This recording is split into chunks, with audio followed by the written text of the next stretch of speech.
Hey guys welcome to Vijay academy YouTube channel रे आज आम डिस्कसन करवा +3 सेकेंड इयर थर्ड सेम उद्दिष्ट major paper 6 unit 4 long question.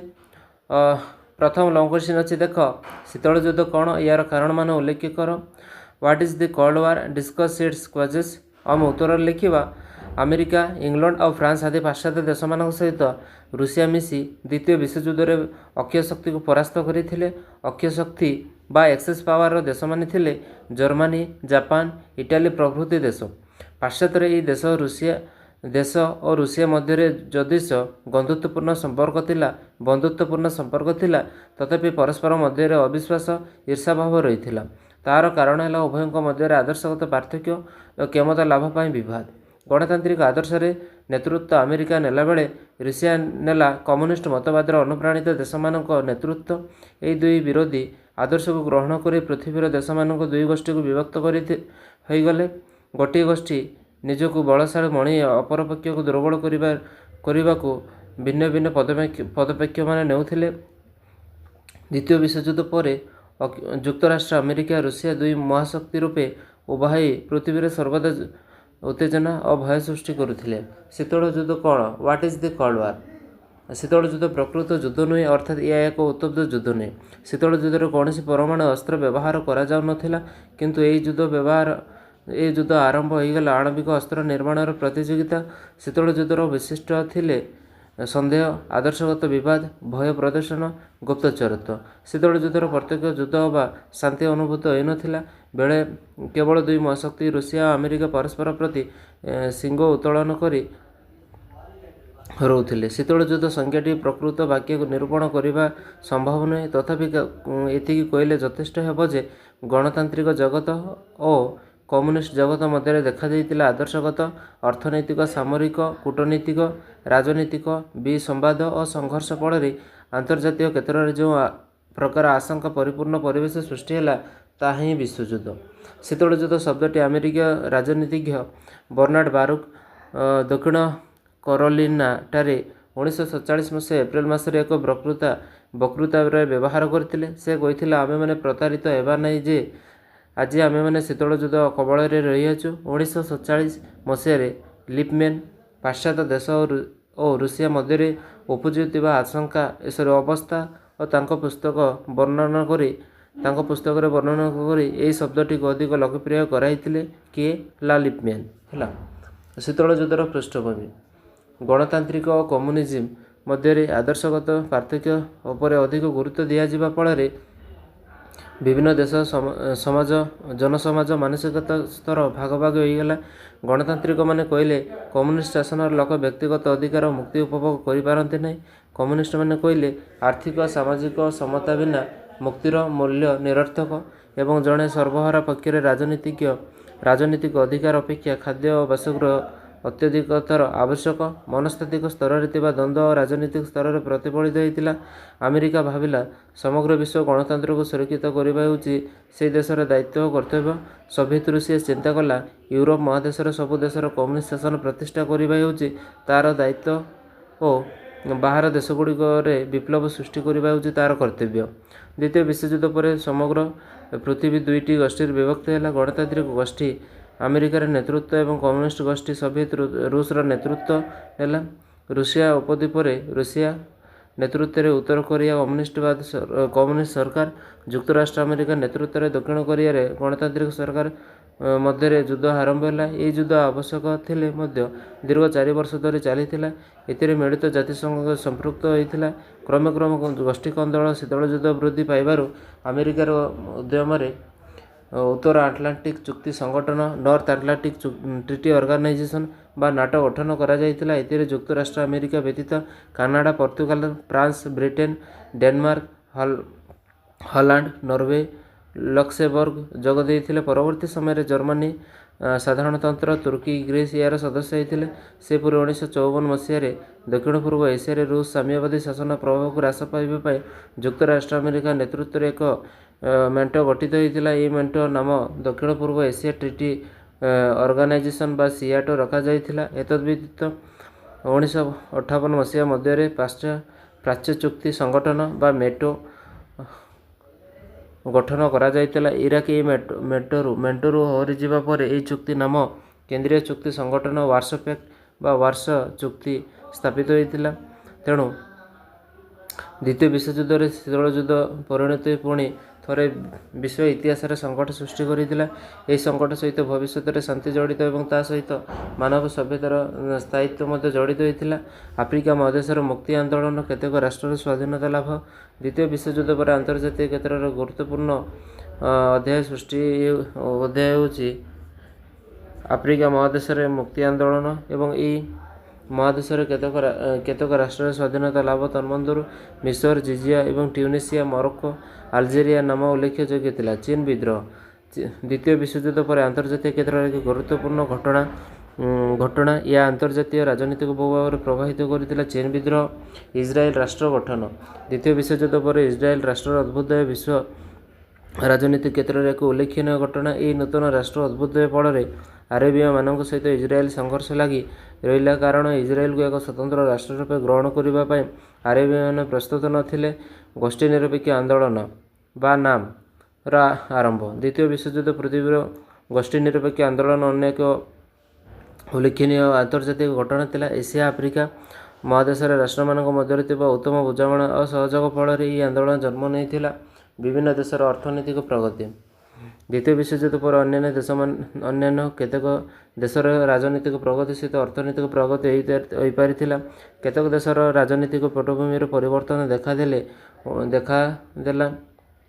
1944 ମସିହା ଇଟାଲୀର ରାଜତନ୍ତ୍ର ଲୋପ ପାଇ ଏକ ଗଣତନ୍ତ୍ର ଶାସନ ପ୍ରବର୍ତ୍ତନ ହେଲା। ସେଠାରେ ସାମ୍ୟବାଦୀ ଦଳ ଅଧିକ କ୍ଷମତାଶାଳୀ ହୋଇଥିଲା। ଫ୍ରାନ୍ସରେ ମଧ୍ୟ ଏହି ଦଳ ପ୍ରଭାବଶାଳୀ ହୋଇଥିଲା। ଇଂଲଣ୍ଡରେ ମଧ୍ୟ ବାମନ ପରିବର୍ତ୍ତନ ହୋଇଥିଲା। 1945 ମସିହା ଚର୍ଚ୍ଚିଲଙ୍କ ନେତୃତ୍ୱରେ ଗଠିତ ଜାଟ୍ ଦଳ ନିର୍ବାଚନ ପରାଜିତ ହେବା ଫଳରେ ଶ୍ରମିକ ଦଳ ସରକାର ଗଠନ କରିଥିଲେ। ଏହି ଦଳ ହିଁ ଭାରତକୁ ସ୍ୱାଧୀନତା ଦେଇଥିଲା। ଏହା ସରକାର ଲୋକମାନଙ୍କର ସାମାଜିକ ଅର୍ଥନୈତିକ ଉନ୍ନତି ପାଇଁ ବିଭିନ୍ନ ପଦକ୍ଷେପ ଗ୍ରହଣ କରିଥିଲେ। ରେଳ ଚଳାଚଳ, କୋଇଲା ଓ ଅନ୍ୟାନ୍ୟ ଶିଳ୍ପକୁ ଜାତୀୟକରଣ କରାଯାଇଥିଲା। ୟୁରୋପର ଅନ୍ୟ କେତୋଟି ଦେଶରେ ଏହି ଅର୍ଥନୈତିକ ବିକାଶ ସଂଘଟିତ ହୋଇଥିଲା। କାରଣ ଶୀତଳ ଯୁଦ୍ଧର କାରଣ କ'ଣ? ପୂର୍ବ ୟୁରୋପୀୟ କମ୍ୟୁନିଷ୍ଟ ଶାସନ ପ୍ରତିଷ୍ଠା। ରାଜ୍ୟ ଅଧିବାସୀ ଦ୍ୱିତୀୟ ବିଶ୍ୱଯୁଦ୍ଧରେ ସର୍ବାଧିକ ଲାଭବାନ ହୋଇଥିଲେ। ସୋଭିଏତ ରୁଷିଆ ଯୁଦ୍ଧ କାଳରେ ଷ୍ଟାଲିନ ସରକାର ପୋଲାଣ୍ଡର ପୂର୍ବାଞ୍ଚଳ, କାହାଲିଆ ଏବଂ ଇସ୍ତୋନିଆ, ଲାଟଭିଆ, ଲିଥୁଆନିଆ, ବାସର୍ବିଆ, ଉତ୍ତର ପ୍ରୁସିଆ, ରୁଥେନିଆ ପ୍ରଭୃତି ଅଞ୍ଚଳର ରୁଷିଆ ସହିତ ମିଶାଇ ଦେଇଥିଲେ। ସେସବୁ ସ୍ଥାନର ଆୟତନ ଥିଲା 2,22,000 ବର୍ଗମାଇଲ, ଲୋକସଂଖ୍ୟା ଥିଲା 22 ନିୟୁତ। ଏହି ମିଶ୍ରଣ ଫଳରେ ସୋଭିଏତ ରାଷ୍ଟ୍ରର ଆକାର ଥିଲା 22 ନିୟୁତ। ଏହି ମିଶ୍ରଣ ଫଳରେ ସୋଭିଏତ ରାଷ୍ଟ୍ରର ଆକାର ଅର୍ଥନୈତିକ ସମୃଦ୍ଧି ବୃଦ୍ଧି ପାଇଥିଲା। ଯୁଦ୍ଧ ଶେଷ ହେବା ପରେ Poland, Romania, Hungary, Bulgaria, Albania, Czechoslovakia, Finland ରାଷ୍ଟ୍ରଗୁଡ଼ିକ ମଧ୍ୟରେ କମ୍ୟୁନିଷ୍ଟମାନେ ଶାସନ କ୍ଷମତା ଦଖଲ କରି ସରକାର ଗଠନ କଲେ।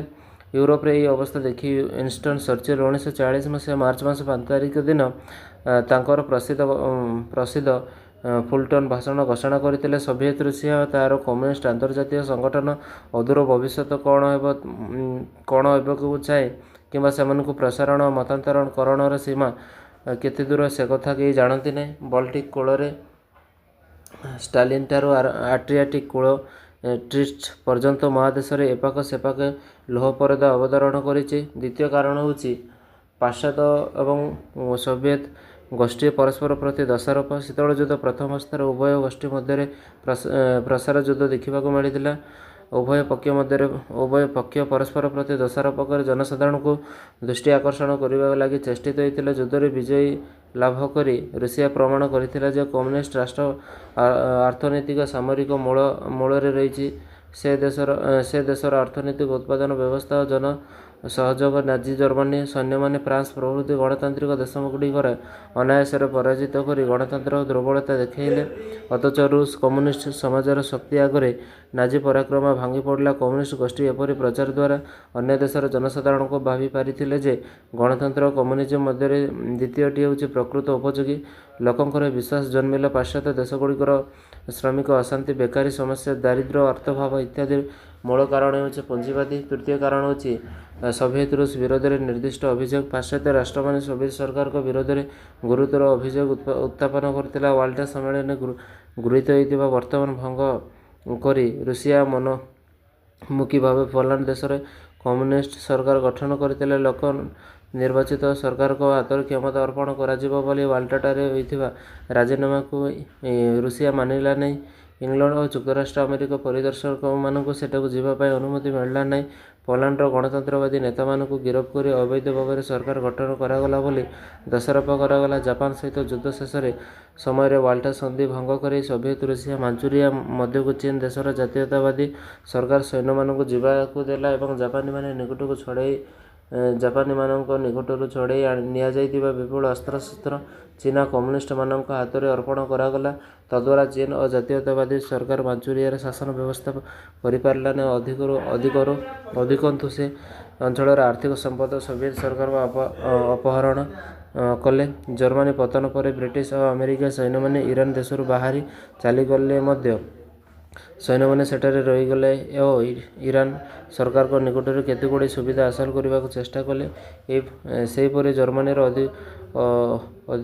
ଅଧିକାରକୁ ଗ୍ରୀସ୍ ମୁକ୍ତି ଲାଭ କଲା ପରେ ମୁଁ ସେଠାରେ ଯେଉଁ ଗୃହଯୁଦ୍ଧ ଲାଗିଲା ସେଥିରେ କମ୍ୟୁନିଷ୍ଟ ଗରିଲା ସୈନ୍ୟମାନଙ୍କୁ ରୁଷିଆ ସାହାଯ୍ୟ ପ୍ରଦାନ କଲା। ସେ ଦେଶର କମ୍ୟୁନିଷ୍ଟ ଶାସନ ପ୍ରତିଷ୍ଠା କରିବା ଥିଲା ଷ୍ଟାଲିନର ଲକ୍ଷ୍ୟ। ସେହିପରି କାର୍ଯ୍ୟର ପ୍ରତିରୋଧ କରି ଆମେରିକା ପଦକ୍ଷେପ ନେବାକୁ ପଡ଼ିଲା। ଠିକ୍ ସେହିପରି ତୁରସ୍କୃତ କେତେକ ଅଞ୍ଚଳ ଉପରେ ରୁଷିଆ ଲୋଲୁପ ଦୃଷ୍ଟି ରହିଛି ବୋଲି ପାଶ୍ଚାତ୍ୟ ଶକ୍ତିମାନେ ଜାଣିପାରିବେ। 4 ହେଉଛି ସୋଭିଏତର ଭିଟୋ ପ୍ରୟୋଗ ବିରୋଧୀ ପ୍ରତିକ୍ରିୟା। ନିରାପତ୍ତା ପରିଷଦର ସ୍ଥାୟୀ ସଦସ୍ୟମାନେ ରୁଷିଆ ଯେଉଁ ଭିଟୋ ପ୍ରୟୋଗ କ୍ଷମତା ପାଇଥିଲେ ତାହାର ଅପବ୍ୟବହାର ହେଉଛି ବୋଲି ପାଶ୍ଚାତ୍ୟ ରାଷ୍ଟ୍ରମାନେ ସମାଲୋଚନା କରିଥିଲେ। 5 ଜଣ ସ୍ଥାୟୀ ସଦସ୍ୟମାନଙ୍କ ମଧ୍ୟରୁ 4 ଜଣ ଏକମତ ହେଲେ ମଧ୍ୟ ରୁଷିଆ ସେମାନଙ୍କ ପ୍ରସ୍ତାବ ଉପରେ ଭିଟୋ ପ୍ରୟୋଗ କରି ପ୍ରସ୍ତାବଗୁଡ଼ିକ ଅଚଳ କରିଦେଲା। ବାରମ୍ବାର ସେହି ଅବସ୍ଥା ସୃଷ୍ଟି ହେବା ଦ୍ୱାରା ଅନେକ ଆନ୍ତର୍ଜାତିକ ସମସ୍ୟା ସମାଧାନ କରିପାରିଲା ନାହିଁ। ପାଶ୍ଚାତ୍ୟ ଗୋଷ୍ଠୀର ଅଭିଯୋଗ ରହିପାରିଲା ଯେ ରୁଷିଆ ସବୁବେଳେ ବାଧା ସୃଷ୍ଟି କରି ମିଳିତ ଜାତିସଂଘର କ୍ଷତି ସାଧନ କରୁଛି।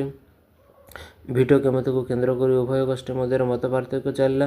5 ହେଉଛି ଚୀନ ଦେଶର କମ୍ୟୁନିଷ୍ଟମାନଙ୍କର ରୁଷିଆର ସାହାଯ୍ୟ।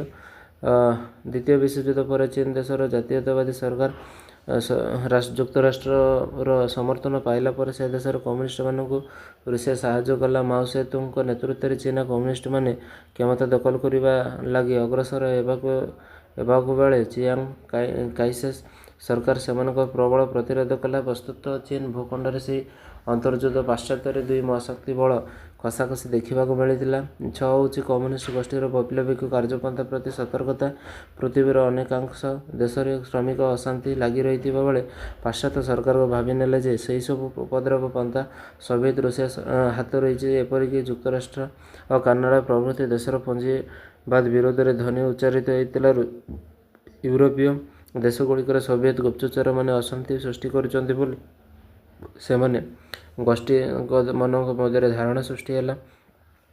ଗଣତାନ୍ତ୍ରିକ ସରକାରର ଅନ୍ତର୍ଘାତୀ କାର୍ଯ୍ୟକଳାପ ପ୍ରତି ସତର୍କତା ରହିବା ସଙ୍ଗେ ସଙ୍ଗେ ସୋଭିଏତ ସରକାରଙ୍କ ମତିଗତିରେ ପ୍ରତି ନିନ୍ଦା ହେଲା। ବରିଷ୍ଠ ପାଶ୍ଚାତ୍ୟ ରାଷ୍ଟ୍ରନୀତିଜ୍ଞମାନଙ୍କ ଧାରଣା ସୃଷ୍ଟି ହେଲା ଯେ ରୁଷିଆକୁ ଆନ୍ତର୍ଜାତୀୟ ପରିବାରକୁ ମଧ୍ୟରେ ପୃଥକ ଅବସ୍ଥାରେ ରଖା ନ ଗଲେ କମ୍ୟୁନିଷ୍ଟମାନଙ୍କ କାର୍ଯ୍ୟକଳାପ ବୃଦ୍ଧି ପାଇବାରେ ଲାଗିବ ଏବଂ ଶେଷରେ ଗୋଟିଏ ପରେ ଗୋଟିଏ ରାଷ୍ଟ୍ର କମ୍ୟୁନିଷ୍ଟମାନଙ୍କ କବଳକୁ ଆସିଯିବ। ଏହା ଥିଲା ବିଷୟ। ପରବର୍ତ୍ତୀ ସମୟରେ ଆମେ ସେକେଣ୍ଡ ଲଙ୍ଗ୍ କ୍ୱେଶ୍ଚିନ୍ ଡିସ୍କସନ୍ କରିବା। ରହିଲି, ଧନ୍ୟବାଦ।